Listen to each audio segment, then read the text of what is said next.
Hi, thank you, and good morning. My name is Vanessa Mager. I'm with the City of Palm Desert. We want to thank you for joining us today for our Veterans Resource Roundup.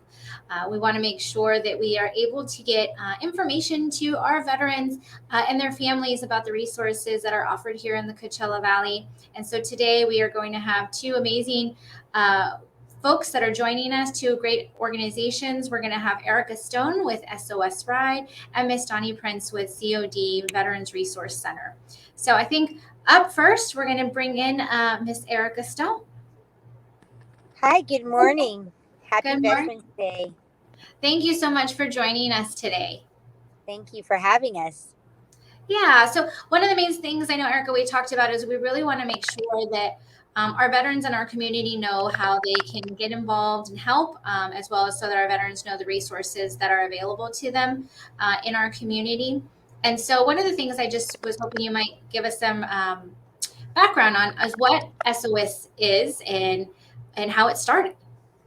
Well, 15 years ago almost, in 2007, we started a nonprofit that provides all active military personnel at the 29 Palms Marine Base, which is just up the hill there, free transportation for themselves, their families, their sweethearts when they fly into Palm Springs Airport, Ontario Airport, or take Greyhound or train, different transportation hubs. And it's through an all volunteer service. A lot of our drivers themselves are veterans, so they understand what it was to fly into a new place and need a ride. So, I tell everybody though, it's really so much more than just saving them a few dollars, more like $150 one way in a taxi. But it's our way that to say thank you and to be there for this, generation that my daddy was a World War II vet. He knew that he was an American hero. These young Marines and their families, they don't look at themselves or feel that they're American heroes. And in our eyes, of course, I am grateful every day to our freedoms that they provide for our country and the sacrifices that they make. So that's what we started off doing. Over the years, we've evolved to helping veterans in the community with whatever needs they need, because for transportation, we understand that they need rides to the doctor's offices or the grocery store or home improvements. So we've kind of, we do a little bit of everything, even though our core mission is daily providing rides for our active military Marines for free. Oh, great. That's great. And I was looking on your website earlier today, and I noticed that people can volunteer, whether they want to be a driver, a dispatcher, or there was other options. Is that the best way for our community if they wanted to get involved and wanted to help, to go to the website and enter their information and choose what they were interested in? Well, definitely, because there's so much information that's offered on the website. Like you said, there's so many things that they can do to volunteer, not just be a driver. Which back in the beginning, I didn't think we needed anything but drivers. And boy, we need everything. Even individuals to give presentations or to, such as these events. To help out with, hopefully, we'll all go back to in-person events soon, but like car shows and things of that nature, fundraising, anything that goes with a nonprofit. We would love anybody's talent, help, time. But on there, they just fill out the little application, and then that way it goes straight to our volunteer coordinator, where he'll set up the next orientation. I do twice. I do two a month. So, but right now, it's kind of that I've been doing a lot of Zooms, and so it's kind of at your availability, really, than the set in stone twice a month orientations that we have. But it gives our volunteer coordinator actually something to do, so he loves that.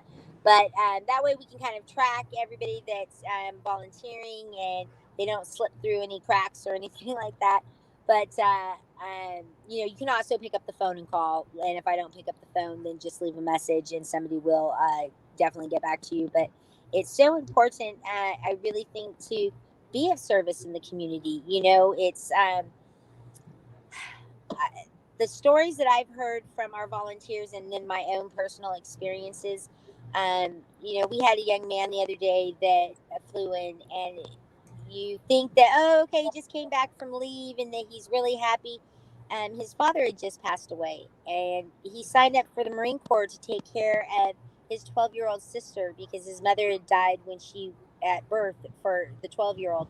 And these stories, we get to be that brief moment in these Marines' lives that really make an impact, even though it's only an hour and a half, transportation ride. Um, we're here for a reason, and so I encourage everybody to get involved.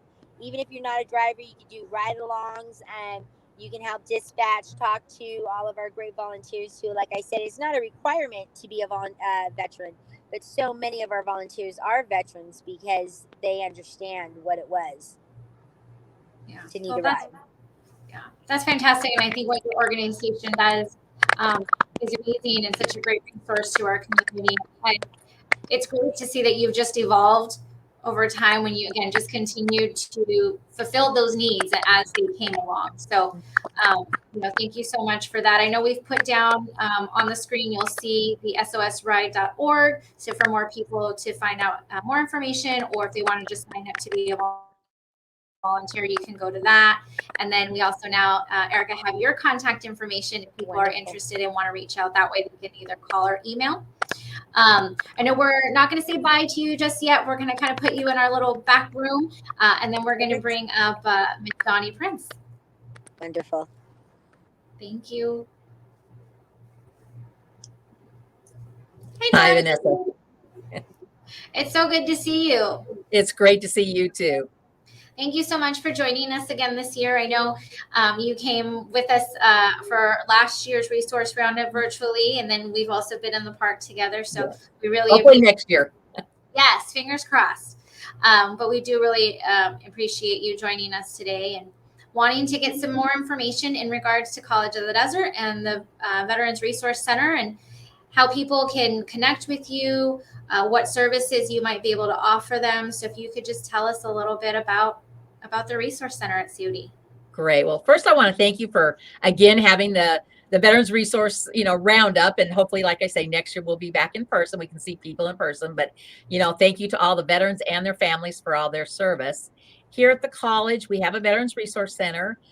There's also one called similarly at the library. We are two different institutions. We actually help students attending College of the Desert. The Veterans Resource Center at the library helps people with different things, more informational type of thing. But here at COD, we're here to help any veteran or their families come to school. They also bring in their friends and stuff also sometimes too. We've been here, the college is starting to reopen. Hopefully in the spring semester, we're going to be open more fully. Right now, there's still a checkpoint system and everything, but we're hoping to have more classes in person in the spring. They just started a few in the fall. And but here we have a center. We have some computers the students can use, a place to hang out if they're in between classes. We have a dedicated veterans counselor for our program. Right now, she's doing meetings virtually, either by phone or by Zoom. But hopefully we'll have more in-person services on that.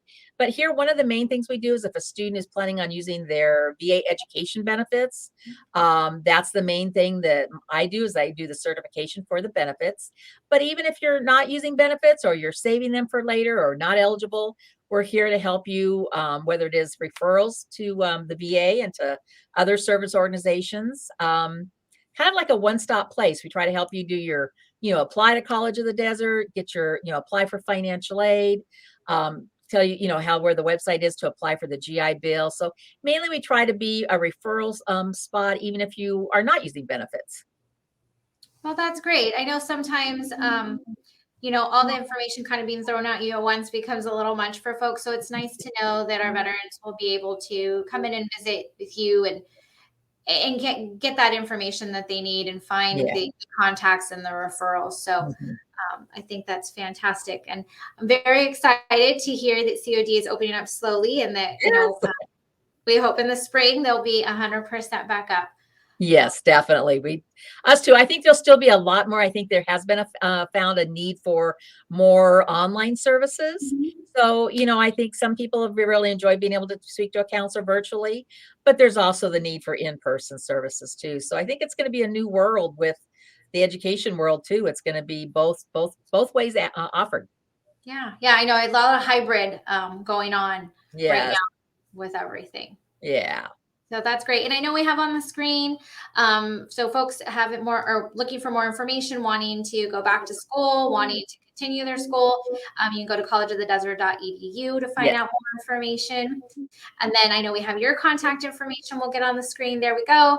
They can Great. email you or give you a call directly if they have any questions. Definitely. Well, great. And so not going to say bye again just yet to you either, too, Donni. We're going to bring Erica back in to join us. Great. And we'll see if there's any, last minute thoughts or, anything you want to share that we missed the first round. Well, I'm really excited. We're preparing on the 14th, and the young Marine doesn't know it yet, but he's going to be our 300,000th individual that we've transported. Wow. And I've been thinking about it all week, and with today being Veterans Day, I'm a little emotional about it because that means 300,000 different stories of individuals that we've been able to be, our Marines know that the community supports them, but they don't really get that face of who supports them. I always say that we get to be that face with that personal connection that they remember that when they flew into the Coachella Valley that, that there was somebody there to give them a ride to the base. And so I'm really excited that I never thought we'd hit 500 Marines, being transported. I didn't realize that there was such a need, but so that's one of our things this year that we would have hit it last year, but things kind of slowed down when the base went on lockdown there at the beginning. But yeah, so that's one of our major accomplishments, and I'm very excited about that. And I feel bad for our Marine, though. I think I'm going to break it to him this evening, being Veterans Day. But yeah, on the 14th, he will be the 300,000th individual transported. Wow. That's amazing. Yes. Well, and I hope that folks watching this will get to, want to be involved and want to be part of the 300th and first, and just keep it going, because again, I think that it's extremely important for us as a community to support our veterans in any way that we possibly can. And I thank you both for assisting in doing that.